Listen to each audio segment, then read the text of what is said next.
Alors, la pensée du mois, ce mois-ci, on va commencer à parler de finances, de gestion de finances.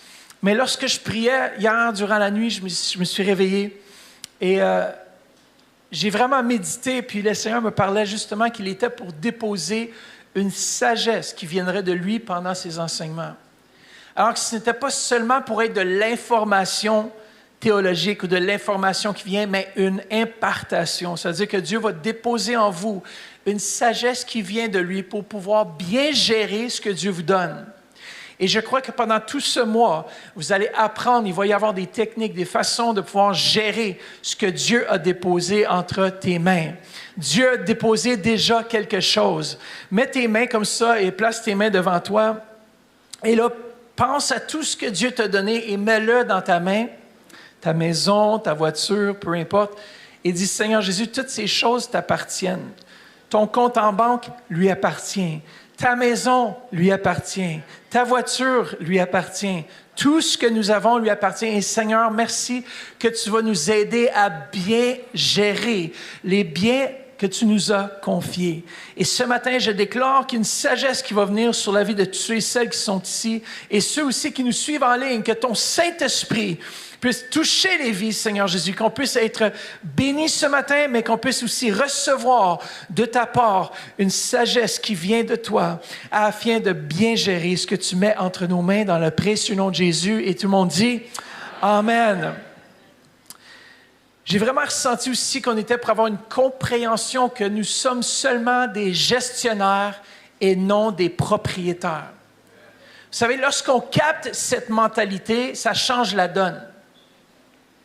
Et seul l'Esprit de Dieu peut révéler cela à nos cœurs. Ce matin, j'aimerais qu'on puisse prendre ensemble Luc chapitre 16 au verset 10 à 13 et on va regarder dans la parole vivante. J'aime beaucoup cette version. Et le titre de mon message ce matin, c'est « De proprio à gestionnaire, une perspective divine ». Luc chapitre 16 au verset 10 à 13 et tout particulièrement le verset 10 va être le verset dans le fond clé ou le passage clé du mois. Si quelqu'un est fidèle dans les petites choses, dites petites choses, on peut aussi lui faire confiance pour ce qui est important. Dites ce qui est important.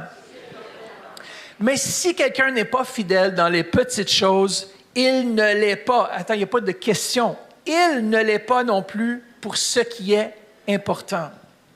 Verset 11. Si donc vous n'avez pas été fidèle dans la gestion, dites gestion, des richesses injustes, et on va voir aujourd'hui c'est quoi les richesses injustes, qui voudrait vous confier les véritables? Si vous n'avez pas été fidèle dans la gestion du bien d'autrui, qui vous confiera celui qui vous est destiné comme propriété personnelle? Au verset 13, aucun serviteur ne peut servir en même temps 2 maîtres. En effet, ou bien il détestera l'un et il aimera l'autre, ou bien il sera entièrement dévoué au premier et il méprisera le second. Vous ne pouvez pas servir en même temps Dieu et l'argent. On va réaliser qu'au cours de ce mois, qu'il y a parfois, on a placé dans le fond l'argent comme la priorité ultime de notre vie. Bien sûr, c'est sûr qu'on travaille fort pour accumuler des biens, pour pouvoir aussi vivre correctement, être une bénédiction. Mais il y a parfois, l'argent est devenu votre priorité. Et ce matin, on va regarder à cela, ce n'est pas votre argent. Nous sommes que des intendants fidèles. Et être un intendant signifie gérer avec soin ce que Dieu nous a confié. Je suis un intendant des finances de Dieu. Dans le fond, lorsque je replace toutes ces choses dans ma main et que je vois tout ce que Dieu m'a donné, dans le fond, ce n'est pas à moi, c'est à Dieu. Et tout ce qu'il me donne, je suis simplement un gestionnaire.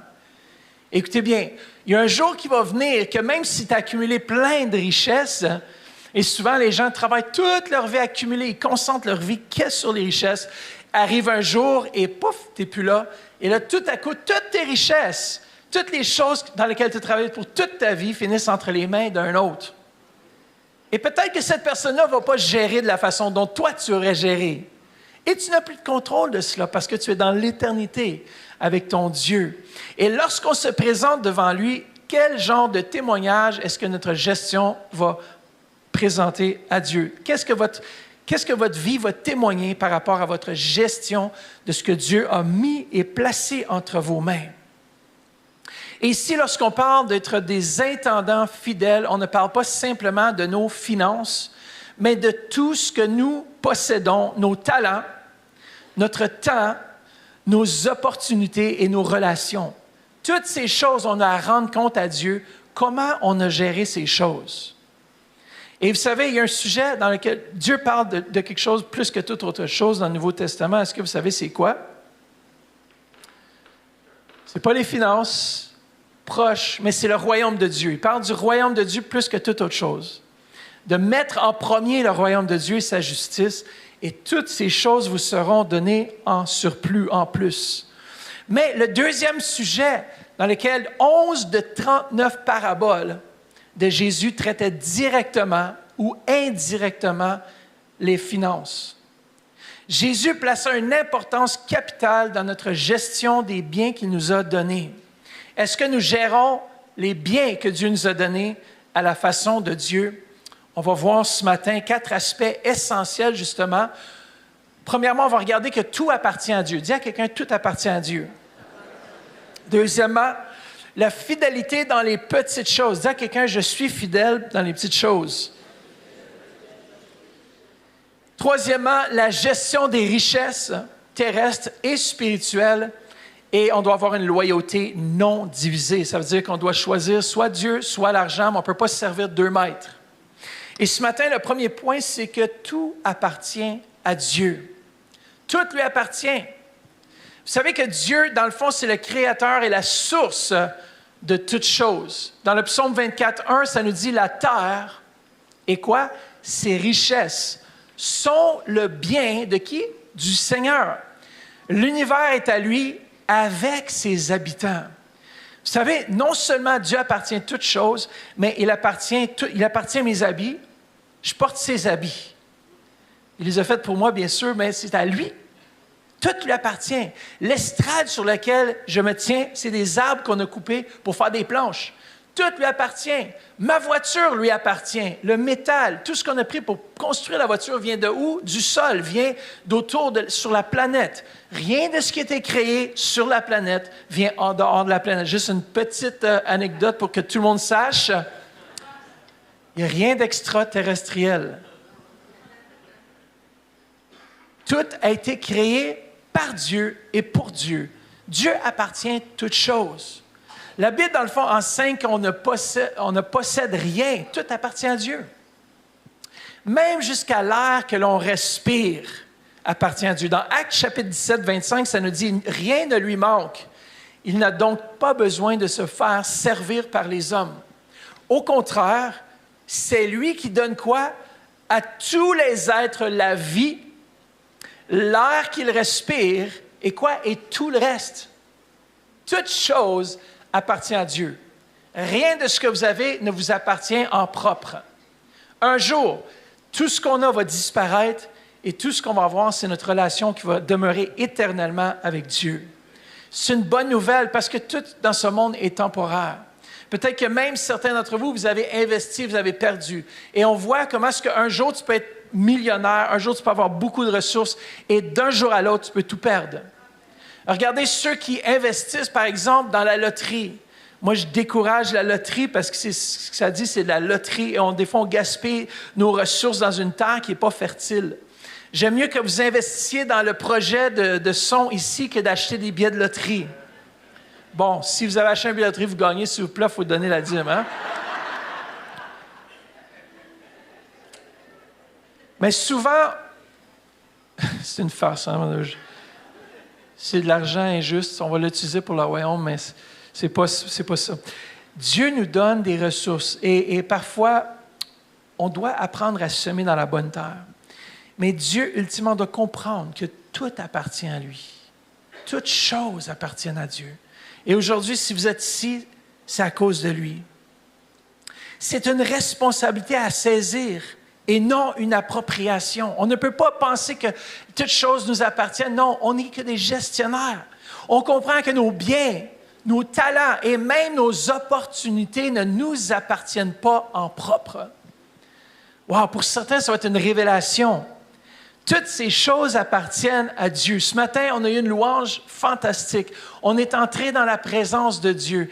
Les talents et les dons qu'ils ont reçus viennent de Dieu. Tout ce qu'on a vient de Dieu. Et peut-être vous dites, vous êtes hyper intelligent, puis vous gérez bien vos choses.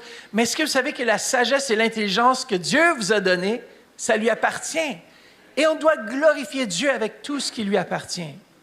Que tu sois intelligent, un peu moins intelligent, tout lui appartient. Et Dieu peut prendre quelqu'un qui, peut-être, selon ce monde, est peut-être moins intelligent, mais si c'est bien géré ce que Dieu lui a donné, Dieu va le faire prospérer. Et les intelligents du monde vont commencer à poser des questions. Comment ça que toi, tu prospères? Parce que tu as su reconnaître et savoir que tout venait de Dieu. Alors, nous avons cette responsabilité et non une appropriation. Par exemple, Abraham, dans Genèse chapitre 14, Lot était prisonnier. Il s'avait fait prendre par une armée de l'autre côté. Abraham mène une bataille contre plusieurs rois pour sauver son neveu Lot, qui avait été capturé. Et à l'aide seulement de 318 hommes, Abraham triomphe sur ses ennemis, récupère Lot, mais il avait plein de richesses qui venaient avec ce combat. Et après cette victoire, le roi de Sodome, reconnaissant, propose à Abraham une offre généreuse. Genèse 14, 21, « Donne-moi les personnes et garde les biens pour toi. » Ici, le roi de Sodome dit, « Je vais te donner plein d'argent. » Regardez comment il répond à Abraham, parce qu'il comprend que tout vient de Dieu et rien ne vient de la main de l'homme. Parfois, on regarde vers l'homme, mais c'est Dieu qui pourvoit à nos besoins. Au travers, bien sûr, de notre patron, au travers des façons de ce monde, mais ultimement, tout vient de lui et tout vient par lui. Genèse 14, 22, 23, ça dit « Je jure à main levée vers l'Éternel, le Dieu très haut, qui a formé le ciel et la terre, que je ne prendrai rien de ce qui t'appartient, pas même un fil ou une courroie de soulier, pour que tu ne puisses pas dire « J'ai enrichi Abraham ». Abraham reconnaissait que tout venait de Dieu et ne voulait pas qu'un homme puisse dire « J'ai donné ses richesses à Abraham ». Abraham était obéissant à Dieu, il suivait dans les voies de Dieu et Dieu le bénissait parce qu'il priorisait et il reconnaissait que tout venait de lui. Est-ce que ce matin, on peut réaliser que tout vient de Dieu? Rien de ce qu'on a vient de nous-mêmes ou de nos propres efforts. Bien sûr, on travaille, on accumule certaines choses. Y a-t-il quelqu'un à la batterie? C'est un ange.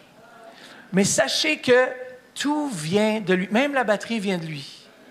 Les éléments, les composantes. Ça, c'était bizarre, hein? C'est l'ange qui a scellé mes paroles. Tout vient de lui. Même les éléments qui sont là. Deuxièmement, cela je l'aime bien, la fidélité dans les petites choses. Vous savez, beaucoup veulent de grandes choses, mais n'ont pas appris à être fidèles dans les petites choses. Luc 16, 10 nous dit, si quelqu'un est fidèle, si est toujours conditionnel, si quelqu'un est fidèle dans quoi les petites choses, on peut aussi lui faire confiance pour ce qui est important. Beaucoup veulent les choses importantes sans être fidèles dans les petites choses.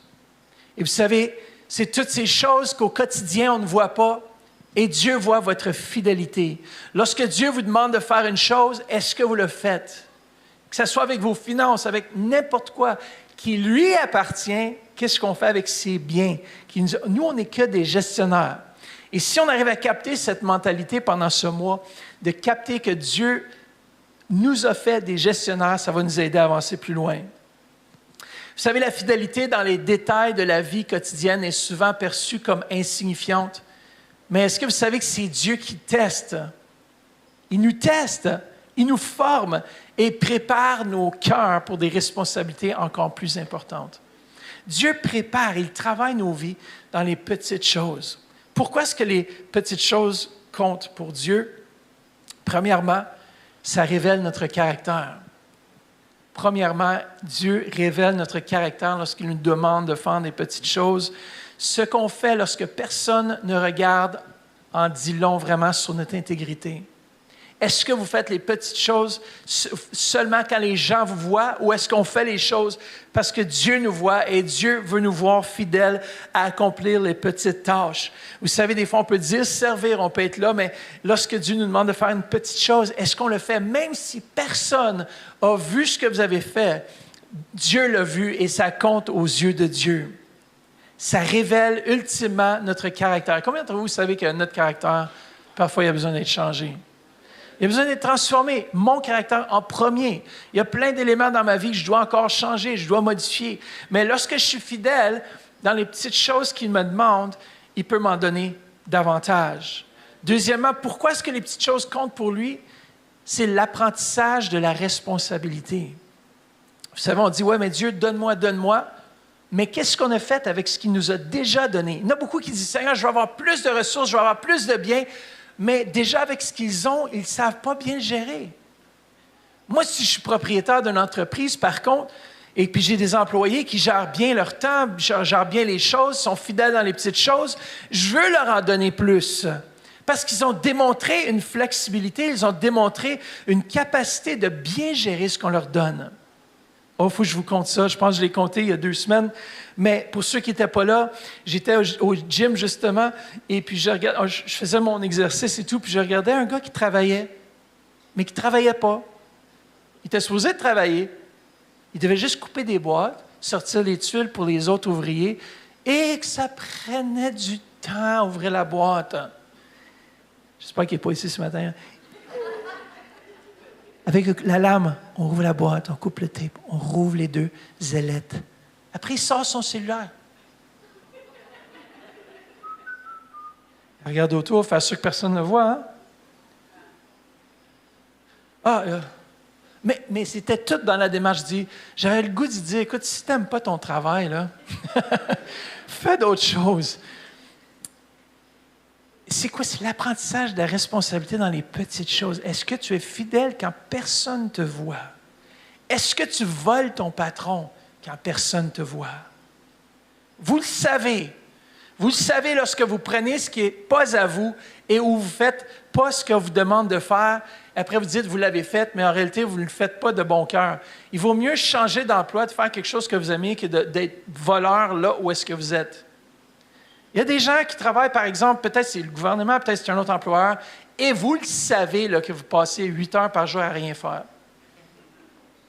Je ne dis pas juste ça pour le gouvernement, je dis n'importe où est-ce que vous êtes.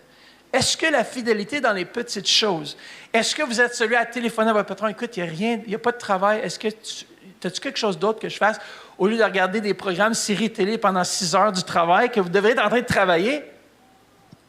Est-ce qu'il y a quelque chose que je dois faire? Est-ce que je me sens à l'aise dans la façon dont je gère les petites choses? Est-ce que vous savez, même si votre patron ne vous voit pas, le grand patron, lui, voit. Il dit, ah ouais, je ne peux pas y confier d'autres choses. Il vole son patron terrestre. Frères et sœurs, c'est comme ça, l'apprentissage de la responsabilité. C'est aussi un témoin spirituel. Il y en a beaucoup au travail qui disent, ah, amen, gloire à Dieu, et c'est le pire employé. Les autres qui ne sont même pas chrétiens, là, ils ne veulent même pas ressembler à ce gars-là parce qu'un, il ne travaille pas. C'est tout le reste de l'équipe qui subit son manque de travail, mais il est toujours en train de dire « Jésus est bon, Amen, Alléluia ». Il amène sa Bible en dessous de son bras. Il a l'air un vrai chrétien, mais c'est un vrai, on ne va pas le dire, profiteur, voilà. Il profite des autres. Il profite de son rôle. Au lieu d'être celui qu'on regarde, qu'on dit, ça c'est un jeune homme, même quand le patron il a le dos tourné, il fait les petites choses bien, parce que son cœur est droit et son cœur comprend que ultimement, on a un patron à qui on est redevable et c'est le Dieu Tout-Puissant qui voit quelles sont nos actions dans les petites choses. Est-ce que je peux encourager quelqu'un que le roi David n'est pas devenu le roi d'Israël en cause qu'il n'était pas fidèle dans les petites choses? Il est devenu le roi d'Israël parce que Dieu avait vu son cœur même quand personne ne voyait. Il avait vu son cœur, comment il traitait les brebis à son père. C'était le troupeau de son père. Ça ne lui appartenait pas en propre, mais il savait que son rôle, c'était de défendre ses brebis coûte que coûte. Il a tué le lion avec ses mains et l'ours. Imaginez-vous faire face à ces choses. Il aurait pu se sauver et toutes les brebis seraient dispersées. Mais il a décidé de se tenir, de faire les petites choses. Quand personne d'autre voyait ce qu'il faisait, il était fidèle au poste.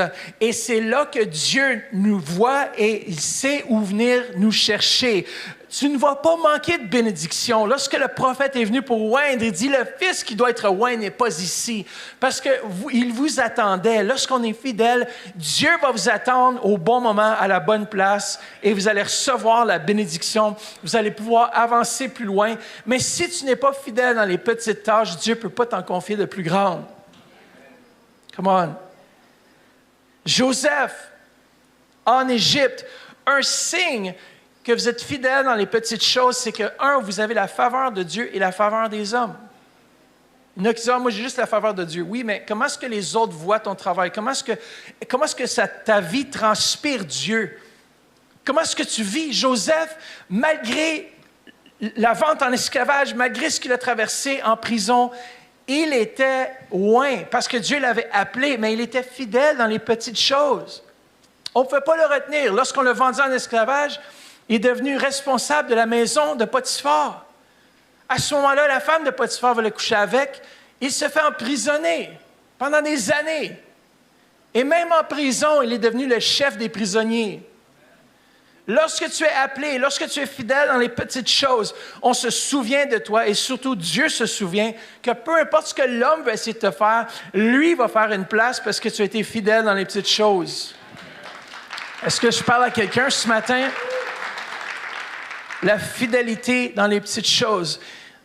Quelle est l'application pratique? Comment est-ce qu'on peut honorer Dieu dans chaque détail, dans chaque petite chose? Premièrement, dans notre travail. Respectez vos engagements. Arrivez à l'heure. Arrivez à l'heure à l'église aussi. Quand tu essaies de juste rentrer en arrière, après, même si je ne vous vois pas, Dieu vous voit. Il y en a qui ne priorisent pas, ils ne trouvent pas ça important. Mais moi, pour Dieu, c'est important.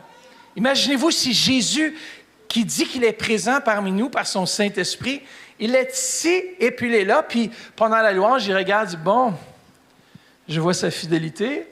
Je vois sa fidélité. C'est bien. Vous êtes disputés dans l'auto. Les choses ont mal tourné ce matin en vous en venant. Ça peut arriver à tout le monde d'être en retard. Mais lorsque notre vie, on a de la peine à marcher dans ces choses, on a la peine à arriver à l'heure, on a la peine à fournir un travail de qualité, même quand les projets semblent insignifiants, Dieu nous demande d'être fidèles dans les petites choses. Frères et sœurs, les petites choses, c'est juste d'arriver en temps. Moi, il n'y a rien qui m'insulte plus que quelqu'un qui prend un rendez-vous avec moi et qui ne se pointe pas à l'heure. C'est insultant au plus haut degré. Pourquoi? Parce que vous volez mon temps.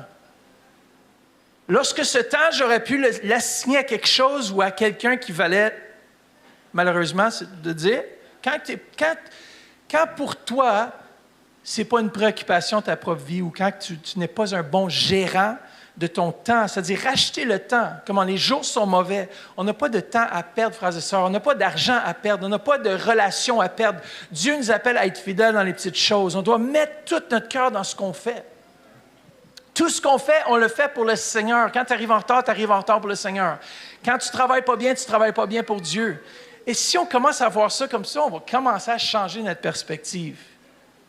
Quand tu arrives en retard à ton travail puis tu blâmes ton chien qui a mangé tous tes papiers, tout ça, peu importe, il y en a qui ont toujours des excuses pour jamais être à l'heure. Écoutez, moi je sais que parfois, je sais que le temps est élastique pour certains, mais s'il vous plaît, achetez-vous un élastique plus court.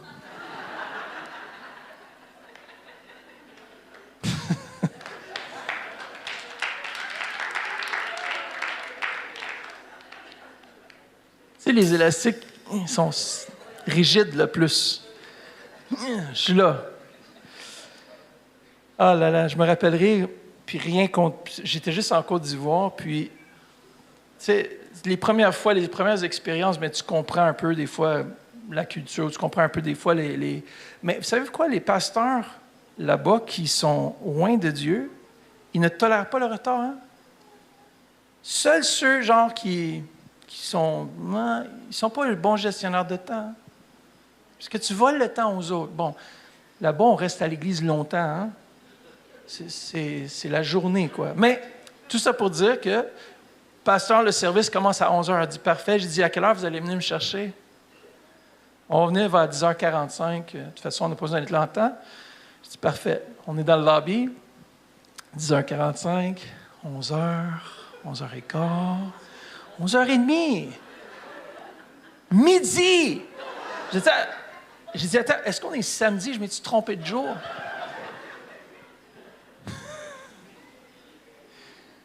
Ça ne me dérange pas s'ils viennent me chercher à midi, puis le service a commencé à 9h. Mais il faut me dire, je viens me chercher à midi. La prochaine fois, j'ai dit, écoutez, si tu viens me chercher, tu me dis à 10h, ça c'est heure canadienne ou heure ivoirienne? Rien contre mes frères et sœurs ivoiriens. Parfois, c'est juste des fois, il faut changer notre façon de penser, devenir des gestionnaires du temps de Dieu et ne pas voler notre prochain. Lorsqu'on arrive en retard, on dit qu'on est plus important que les autres. Il y a des gens qui sont en temps. Et c'est la même chose, l'équipe de louange, on leur dit, soyez à l'heure, sinon vous ne jouez pas. Pourquoi? Parce que si vous arrivez en retard, vous faites partie d'une équipe. Et si vous étiez dans le monde professionnel et que vous étiez dans une équipe professionnelle, ça ne serait vraiment pas toléré et vous quitteriez l'équipe. Mais souvent, on s'abaisse à un niveau plus bas en cause on dit, c'est juste pour Dieu.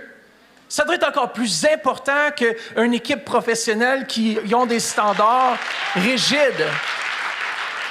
Frères et sœurs, on ne peut pas juste vivre notre quotidien et penser que ce n'est pas important à la maison de Dieu. C'est encore plus important que votre travail. C'est encore plus important que tout le monde. Et lorsque notre priorité devient Dieu, on commence à changer notre façon de voir, notre façon de faire. Et on dit, OK, Seigneur, c'est priorité. Je suis ici tôt. Je suis dans la maison. Je viens dans la salle de prière. Je viens prier pour les musiciens. Je ne suis pas juste un consommateur. Ceux qui ont la mentalité de consommation vont venir juste en temps ou même toujours en retard parce que pour eux, ce n'est pas une priorité. Il y a peut-être des choses à remettre en question dans votre cœur et voir ce que Dieu, c'est réellement votre priorité. C'est un jour par semaine où est-ce qu'on se rencontre pendant 1h30. Vous travaillez 45 à 50 heures, même nous qui travaillent plus, et vous êtes capable d'arriver en temps. Oui, patron, vous faire tout ça, mais quand ça vient à la maison de Dieu, on slack. C'est pas si important le temps que je passe avec Dieu. Peut-être que ta délivrance, elle est là pendant la louange et toi, tu décides d'arriver en retard. Tu as manqué ce que Dieu avait en réserve pour toi dans ce moment clé de ta vie. Frères et sœurs, arrêtons de dire qu'on est des chrétiens en feu et qu'on aime Dieu si on arrive en retard à l'église. Bon, là, je parle comme votre pasteur. Je vous aime. Mais c'est important. Je ne comprends pas, j'ai de la misère à comprendre qu'un enfant de Dieu n'est pas capable de prendre ses engagements au sérieux. Si on vous disait que, je ne sais pas, moi, le premier ministre, c'est ici, ou pas un bon exemple, mais si quelqu'un d'important était ici, là, et qui vous dit, je suis là de 10h à 10h15, frères et sœurs, vous seriez ici à 9h.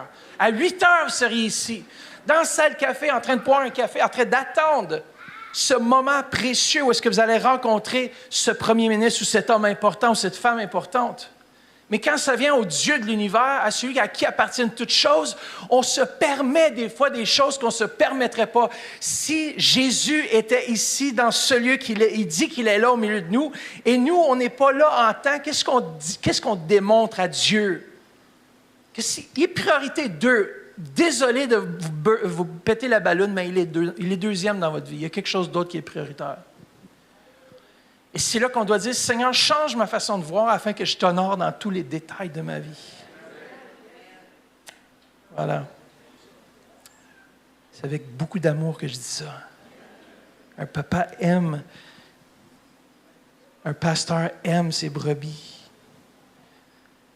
Est-ce qu'on est fidèle avec notre famille? Est-ce qu'on est fidèle dans l'attention qu'on donne à nos proches? Mots de gentillesse, temps de qualité. Tenir nos promesses, même dans vos familles. Si vous dites à votre famille, vous êtes là et vous apportez telle chose pour le souper, vous êtes là, vous apportez telle chose. Beau temps, mauvais temps, tempête de neige, vous êtes là. C'est à moins qu'il y ait une exception, vous comprenez? Mais on est là, dans le cadre de vos disciplines personnelles. Il y en a qui veulent être pasteurs, ne sont même pas capables de se discipliner pour dire, dans les petites choses, Dieu me demande de me remplir de sa parole et on n'arrive pas à le faire. Et après, on pense que Dieu va nous donner de grandes choses. On a commencé la lecture biblique. Je suis étonné de voir qu'il y a peut-être une quinzaine de personnes qui lisent actuellement le curriculum ou la lecture quotidienne qu'on fait. Je suis étonné. Même une dizaine de personnes qui vont le lire. Il y a plus de centaines d'abonnés.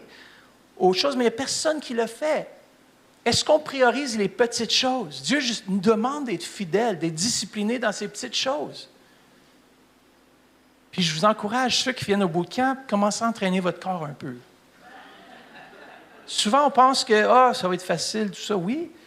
Mais des fois, on néglige une part de ce que Dieu nous a donné. Vous savez, vous êtes le temple du Saint-Esprit. Il y en a qui négligent leur propre corps, qui mangent n'importe comment, puis vont dire, de toute façon, Jésus revient bientôt. Après ça ne va pas, ils sont déprimés, ça ne va pas dans leur vie, puis après, ils se demandent des questions, mais qu'est-ce qui se passe? Mais c'est parce que vous ne prenez pas soin de vous. Vous savez, des fois, c'est juste des petites choses, des petits ajustements qu'on fait dans notre vie qui fait une grosse différence. Amen. Troisièmement, la gestion des richesses terrestres et spirituelles. Luc 16:11 dit, si donc vous n'avez pas été fidèles dans la gestion des richesses injustes, qui voudrait vous confier des véritables? C'est important de comprendre c'est quoi le terme richesse injuste et richesse véritable. Les richesses injustes ne sont pas nécessairement mauvaises ou corrompues. Ce terme biblique désigne les biens matériels, financiers ou temporaires présents dans ce monde marqué par le péché. Cela inclut l'argent, les possessions, le temps et les opportunités que nous avons sur terre. Bien qu'elles soient appelées injustes, c'est parce qu'elles sont liées à ce système terrestre imparfait qui un jour va disparaître. Elles sont injustes parce qu'elles sont liées à ce système. Et souvent, il y a des gens qui sont liés par l'argent. Dans le fond, l'argent est devenu leur priorité et non Dieu. Et c'est là de nous de faire un réajustement pendant ce mois, de dire, Seigneur, est-ce qu'il y a d'autres choses que toi qui sont prioritaires? Il y en a qui ce n'est pas l'argent, il y en a qui c'est juste autre chose. Mais est-ce qu'il y a des choses qui sont prioritaires dans ma vie qui ne devraient pas prendre la place? Ces richesses temporaires confiées à notre gestion sont un test. Elles peuvent révéler notre cœur et notre caractère. Alors, on doit les utiliser pour... est-ce qu'on les utilise pour simplement notre propre intérêt ou est-ce qu'on les utilise pour l'intérêt du royaume de Dieu? Est-ce qu'on place notre confiance et notre foi en Dieu? C'est quoi les richesses véritables maintenant? Les richesses véritables sont ces bénédictions qui viennent de Dieu. Ce que Dieu nous donne comme la sagesse, une relation avec lui et la possibilité de servir et d'accomplir son œuvre. Ça, c'est les richesses. Moi, il n'y a rien de plus merveilleux que de passer du temps avec mon Seigneur et mon Sauveur. Lorsqu'on est dans sa présence, lorsqu'il nous parle dans le lieu secret, ça vaut plus que tout l'argent et l'or au monde. Parce que quand tu es dans sa présence, il n'y a plus rien qui compte. Le monde pourrait s'écrouler autour de toi, mais quand tu places ta confiance en Dieu, il y a quelque chose de merveilleux qui sort de cela. Amen. La fidélité dans la petite gestion, c'est vraiment la clé du royaume. Dans Luc chapitre 19, on le voit dans cette parabole des mines. Une mine, c'était une unité monétaire de l'époque, et une mine avait une valeur d'environ 100 jours de travail. Alors, on dit que Jésus raconte cette parabole du maître qui donne, dans le fond, un salaire qui équivaut 100 jours de travail à un homme. Il donne un talent ou une mine. À l'autre, il donne 5. Et à l'autre, il donne 10. Celui qui avait reçu une mine, ça nous dit qu'il a enterré ce qu'il avait reçu. Il n'a rien fait avec. Il n'a pas porté du fruit dans sa vie. Alors, peut-être que vous êtes de cette une, parce que Dieu vous a donné un talent. Une chose. Comment est-ce qu'on le gère? Qu'est-ce qu'on a fait avec? Qu'est-ce que j'ai fait avec les petites choses? Est-ce que je suis fidèle? Parce que ça nous dit que ceux qui ont été fidèles avec les petites choses, Dieu leur a assigné d'autres. À celui qui avait ramené les 5 mines, a ramené encore 5 mines.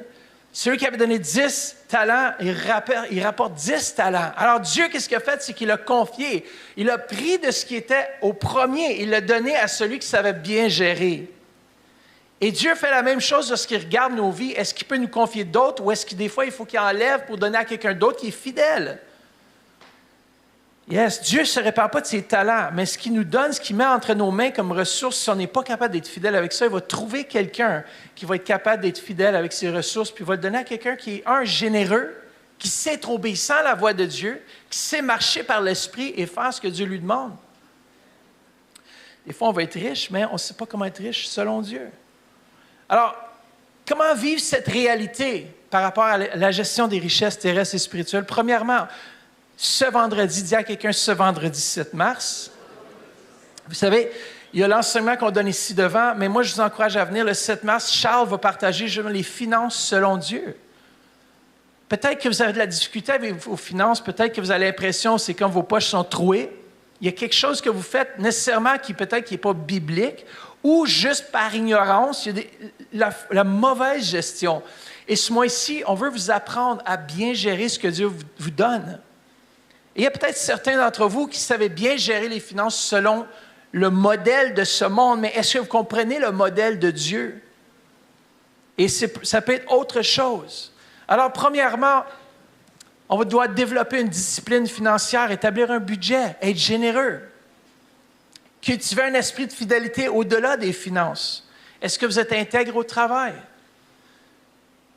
Troisièmement, mettez Dieu au centre de votre gestion. Souvent, on oublie de juste dire, Seigneur, viens, tu es au milieu de mes finances, viens maintenant me donner la sagesse. On donne notre dîme, on donne nos offrandes, on est fidèle dans ces choses, mais avec ce qui nous reste, on doit demander la sagesse de Dieu. Amen. On est gestionnaire. On cherche sa sagesse dans la prière. On lui offre ce qu'il y a de mieux dans nos talents, nos finances, notre énergie. Où est-ce qu'on dépense notre temps, notre énergie? Est-ce qu'on le fait selon ce que Dieu nous aura demandé? Yes, c'est bon, attends encore là. Ça sonne en arrière. C'est la batterie, c'est la cymbale qui embarque. Je suis très alerte au son. Hein? Tenez compte des autres.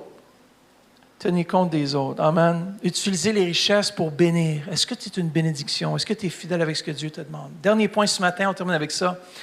On doit avoir une loyauté non divisée. C'est soit Dieu ou soit l'argent. Dans Luc 16, 13, ça dit « Aucun serviteur ne peut servir en même temps 2 maîtres. » En effet, ou bien il détestera l'un et il aimera l'autre, ou bien il sera entièrement dévoué au premier et il méprisera le second. Il y a des gens qui sont entièrement dévoués au Dieu de Mammon. Sont dévoués. Leur vie, ce n'est que de faire des ressources, de l'argent. Et Dieu est secondaire. Automatiquement, lorsqu'on place quelque chose au-dessus de Dieu, c'est-à-dire Dieu est secondaire. Est-ce que dans nos vies, peut-être qu'il y a des éléments, il y a des endroits, peut-être, comme je dis, c'est pas les finances. Vous n'avez aucun problème. Votre porte-monnaie est le porte-monnaie de Dieu.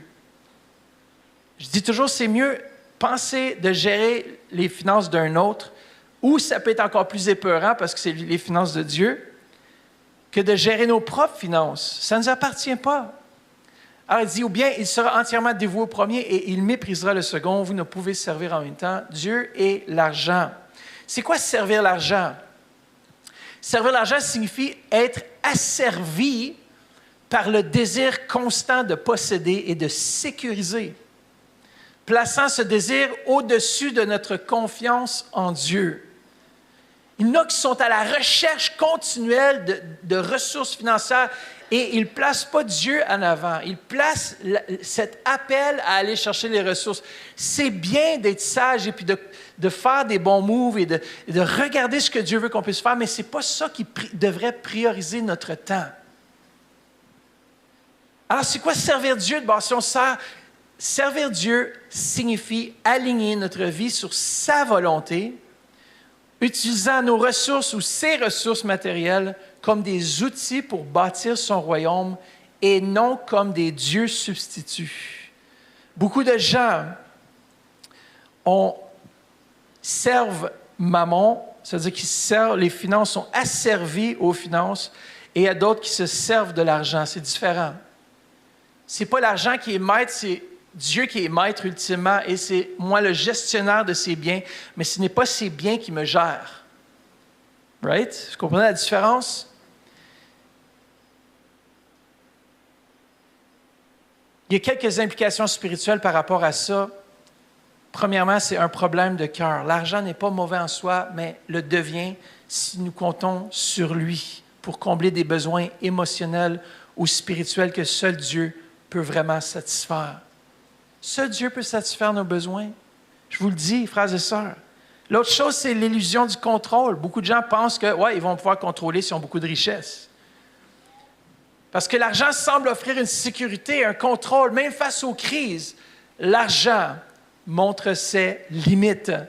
Il y a beaucoup de gens qui ont investi peut-être dans le marché immobilier ou peu importe et qui perdent. Pourquoi? Parce qu'on a placé trop notre énergie et nos ressources dans ces choses-là et on pense pouvoir contrôler si on a plus de richesse. Vous savez quoi? C'est Dieu qui donne, qui nous aide à gérer ce que nous avons. Et si on s'en remet à lui, il va nous faire gérer des choses encore plus. Est-ce qu'on est fidèle? Géasi, lui, a voulu aller chercher par lui-même les richesses qui ne lui appartenaient pas. Géasi était un mauvais serviteur. Pourquoi? Parce qu'on voit qu'il a couru après quelqu'un qui voulait donner des richesses à son maître. Puis son maître a dit non. Le prophète a dit non. Et Géasi est allé courir par esprit de cupidité et d'idolâtrie. Pourquoi? La cupidité, c'était vraiment ce sens de devoir aller chercher un désir intense de posséder d'argent ou de biens davantage. Et il y en a qui sont pris avec ça. Ce matin, on va briser cela dans le nom de Jésus. On croit vraiment que ce n'est pas l'argent on ne doit pas se servir l'argent. L'argent est un serviteur et non un maître. L'argent est à notre service si on est enfant de Dieu et non l'inverse, on n'est pas au service de l'argent. Il y en a qui se plient, qui seraient prêts à n'importe quoi pour toucher des sommes financières. Frères et sœurs, on ne peut pas vendre notre âme. Ça ne vaut pas la peine. Ce matin, il y a deux choses. Premièrement, on va prendre ensemble la communion. Mais juste avant, j'aimerais juste faire cet appel. Peut-être que vous êtes ici pour la première fois et on ne parle pas toujours de finances, mais je crois vraiment que c'est un thème qu'on doit aborder en tant qu'Église. Puis on va aller en profondeur là-dedans. Et comment est-ce que Dieu nous demande à gérer nos finances?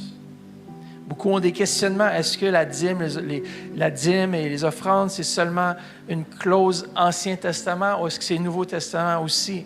On va regarder tous ces questionnements pour mieux comprendre et pour mieux gérer aussi nos finances. Alors, je vous encourage à ne pas manquer un dimanche. Dis à quelqu'un, il ne faut pas que tu manques. Le prochain service va te parler. Si on comprend ces principes, on va devenir riche en Dieu. Pas simplement en finances. Notre relation avec Dieu va changer. Et même notre relation avec l'argent, les finances. Est-ce que vous êtes contents ce matin? J'aimerais qu'on puisse... Peut-être qu'il y a quelqu'un dans ce lieu qui ne connaît pas Jésus. Et ce matin, j'aimerais vous donner l'occasion d'accepter Jésus dans votre cœur, dans votre vie. Et de faire Jésus votre Seigneur. Et j'aimerais qu'on refasse ce chant qu'on a fait, l'avant-dernier chant où est-ce qu'on parle que Jésus, c'est vraiment il doit devenir notre Seigneur. Et je crois que peut-être qu'on a placé autre chose à part de Jésus dans notre vie, que d'autres choses sont devenues... On sert peut-être un autre Dieu sans même le savoir. Vous venez à l'Église, mais peut-être que vous servez un autre Dieu. Et on ne peut pas servir Dieu et l'argent. On doit choisir notre maître.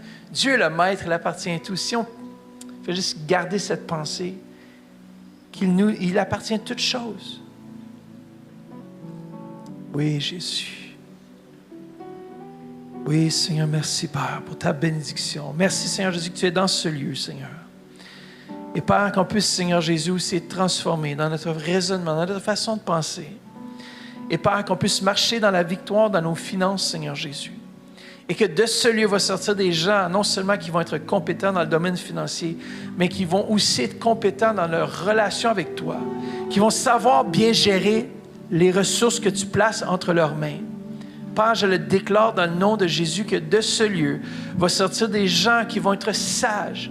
Père, te dis si certains d'entre nous manquent de sagesse, qu'on peut te la demander et que tu vas nous la donner, cette sagesse.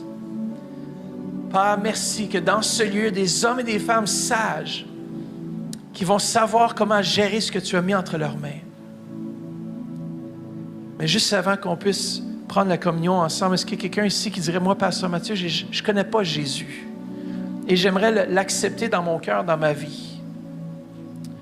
Mis de côté, Jésus doit venir, le Sauveur et le Seigneur de notre vie. Et si vous êtes ici, vous n'avez jamais fait cette prière, vous n'avez jamais fait ce pas, peut-être que vous êtes en ligne ce matin, vous n'avez jamais prié cette prière, j'aimerais que vous puissiez prier avec moi. Je savais, est-ce qu'il y a quelqu'un ici qui dirait, moi, j'ai besoin de Jésus dans ma vie? Faites juste me faire signe avec la main. Ce n'est pas le montant de péché que tu commets. C'est le simple fait que tu es né pécheur à cause de la déchéance, à cause du manquement de Adam et Ève. Et ce n'est pas le montant de péché, mais c'est cette nature dans laquelle tu es né. Et cette nature, on doit changer de nature. Lorsqu'on accepte Jésus, c'est que notre nature, elle est changée. Notre identité change. On n'est plus juste des pécheurs, mais on est rachetés par la grâce et le sang de Jésus-Christ. Et si vous êtes ici ce matin, que vous diriez, moi, j'ai besoin de Jésus dans ma vie, faites juste lever la main, faites-moi signe. Il y a peut-être des gens en ligne aussi, on va prier ensemble. Est-ce qu'on peut faire cette prière ensemble? Dire, Seigneur Jésus, je viens devant toi pour te demander pardon pour tous mes péchés. Viens dans mon cœur, viens dans ma vie. Je te confesse maintenant comme le Seigneur et le Sauveur. Lave-moi dans ton sang précieux. Amen. Merci Jésus. Est-ce qu'on peut donner un applaudissement? C'est les gens qui nous suivaient peut-être en ligne, qui ont fait cette prière. Peut-être vous êtes à la radio ce matin. Venez nous voir ici à Orléans même. Église Le Centre, ça nous ferait plaisir de vous accueillir.